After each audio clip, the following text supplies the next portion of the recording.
전국적으로는 부동산 가격이 안정화되고 있다. 국민과의 대화에서 나온 문재인 대통령의 부동산 관련 발언에 여론이 들끓었습니다. 현실과 동떨어진 인식이라는 지적도 많았는데요. 대통령의 부동산 관련 발언들이 얼마나 사실인지 따져봤습니다. 이정미 기자의 보도입니다. 어느 나라 얘기인지 공감하기 힘들다는 댓글들. 국민과의 대화 중 바로 이 대목에서 나온 반응들입니다. 전국적으로는 부동산 가격이 오히려 하락했을 정도로 안정화되고 있습니다. 한국감정원의 주택동향 조사를 보면 지난해 9.13 대책 이후 집값이 한동안 떨어진 건 사실입니다. 하지만 문재인 정부 출범 직후와 비교하면 전반적으로 하락했다고 보긴 어렵습니다.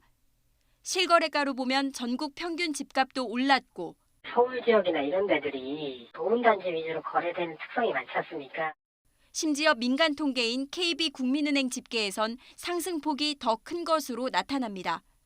게다가 집값 문제의 핵심은 수도권입니다. 서울은 올해 초 잠시 주춤했을 뿐 현 정부 들어 집값이 10% 안팎 올랐습니다. 금액으로는 억 단위. 안정화됐다기보다는 양극화가 더 심해졌다고 봐야 합니다. 집 한 채당 2억 5천만 원이 올랐는데 그게 뭐 몇 프로로 떨어지는 순간 국민들이 그거를 체감하지 못하거든요. 상위 소수가 가지고 있는 부동산 가격이 이렇게 오르면 오를수록 부동산이 있는 분과 없는 분 간의 간격이 커지고 그게 사실 불평등과 격차 심화, 양극화 심화로 이어질 수밖에 없는 거죠. 과거에는 정말 미친 전월세 그런 이야기 했는데 지금 이제 우리 정부 하에서 전월세 가격은 아주 안정돼 있지 않습니까? 전월세 가격은 현 정부에서 어느 정도 잡힌 게 맞습니다. 매매가는 오르는데 전세가는 유지되면서 전세가율도 떨어졌습니다. 공급은 비교적 풍부한 편이라 임대차 시장은 과거보다는 안정되어 있는 상황이라는 게 맞다고 보여집니다.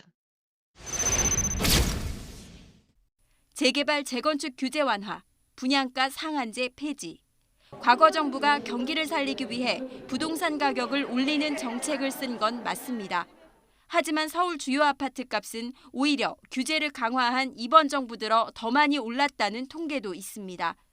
부동산 시장이 정책에 비해 늦게 반응하는 탓이긴 하지만 문재인 정부의 정책이 시장에 제대로 신호를 주고 있는지는 다시 점검해야 할 시점입니다. YTN 이정미입니다.